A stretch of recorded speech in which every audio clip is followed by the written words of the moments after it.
सुबह ही सुबह मियाँ बीवी का खूब झगड़ा हो गया। बेगम साहिबा गजबनाक होकर बोली, बस बहुत कर लिया बर्दाश्त। अब मैं मजीद एक मिनट भी तुम्हारे साथ नहीं रह सकती। मियाँ जी भी तैश में थे। बोले, मैं भी तुम्हारी शिक्ल देख देख कर तंग आ चुका हूँ। दफ्तर से वापस आऊं तो मुझे नजर न आना घर में। उठाओ अपना टीन डब्बा और निकलो यहाँ से।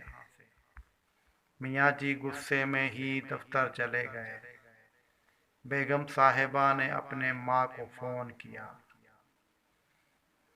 बेगम साहिबा ने अपनी माँ को फ़ोन किया और बताया कि वो सब कुछ छोड़ छाड़ कर बच्चों समेत मैके वापस आ रही है।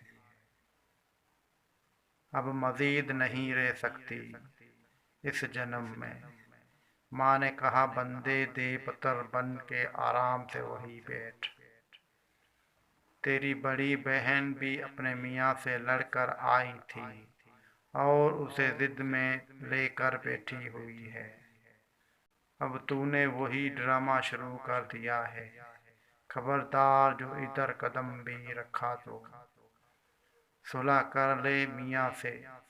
अब वो इतना बुरा भी नहीं है।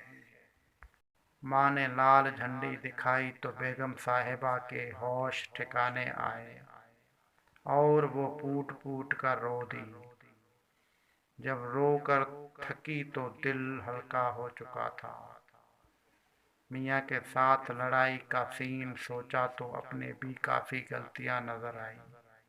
मुंह हाथ धोकर फ्रेश हुई और मियाँ की पसंद की डिश बनाने शुरू कर दी और साथ स्पेशल खीर भी बना ली।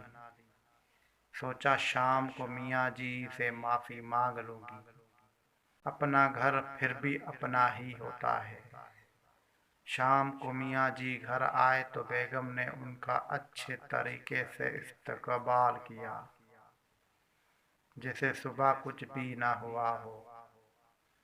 मियाँ जी को भी खुशगवार हैरत हुई।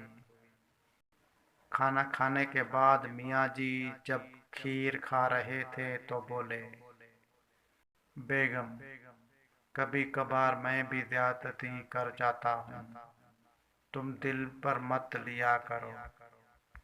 बंदा बशर हूँ, गुस्सा आ ही जाता है।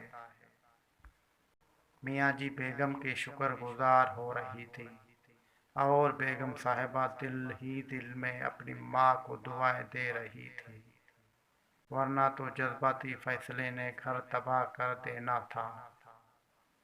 सबक, अगर वालिदैन अपनी शादीशुदा औलाद के हर जायज़ नाजायज़ बात को सपोर्ट करना बंद कर दे तो 90% बिगड़ने वाले रिश्ते बच जाते हैं।